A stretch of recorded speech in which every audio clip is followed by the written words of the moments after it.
They had the smartphone before Apple, before anyone. So why did $250 billion simply vanish? Was it incompetence? Was it sabotage? Or was it something far more human? Nokia didn't fall. Nokia was pushed from the inside. This is the autopsy nobody wanted you to see. They had the future in their hands, and they buried it.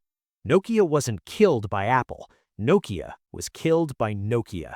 In 2000, they were worth $250 billion.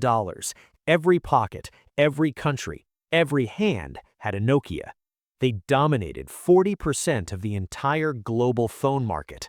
Nobody was even close. Their phones were unbreakable. They were a symbol. They were forever.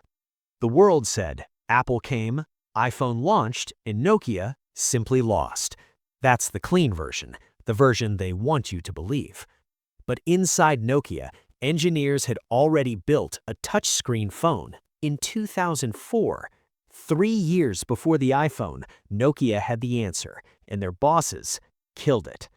Nokia had 22,000 engineers, the brightest minds in Europe, and they were terrified. Not of Apple, not of Samsung. They were terrified of their own managers. Nokia's culture had one rule: don't bring bad news upstairs, or you're gone. So engineers lied. They said targets were met, deadlines were hit, everything was fine. At the top, executives saw green charts, beautiful numbers, a perfect company.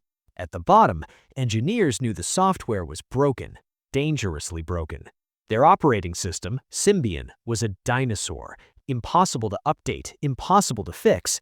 Engineers begged to switch systems for years. The answer was always no, because switching meant admitting the old system was wrong, and nobody wanted that.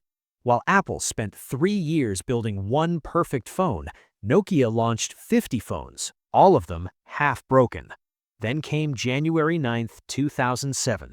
Jobs walked on stage, and the world stopped. Nokia's response? Their CEO called it a niche product for a niche market. In 2007, Nokia still had 50% market share. The laugh seemed justified. By 2010, the iPhone had changed everything.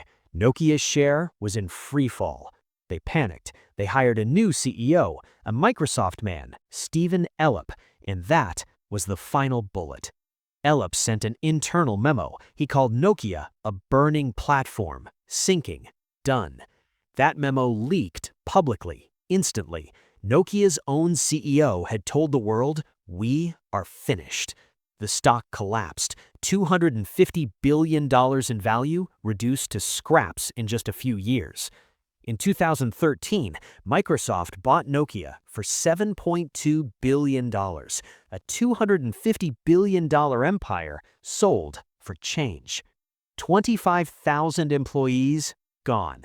Entire Finnish towns built around Nokia suddenly had nothing. Nokia's engineers didn't fail. They begged for change. For years, nobody listened. The people who built the future were destroyed by the people who feared it. Microsoft killed the Nokia brand completely by 2016. The name erased, like it never existed. And Stephen Elop, he walked away with a $25 million severance package. The man who burned it down got paid. Some called Elop a Trojan horse sent by Microsoft to buy Nokia cheap. We'll never know. Nokia's engineers cried at the final press conference, not from shock, but because they knew. The CEO said, "We didn't do anything wrong, and still we lost." That sentence should haunt you. Doing nothing wrong is not enough. The world doesn't wait. It never waited. The real danger isn't your competition, it's the comfort of your own success. Nokia had the future.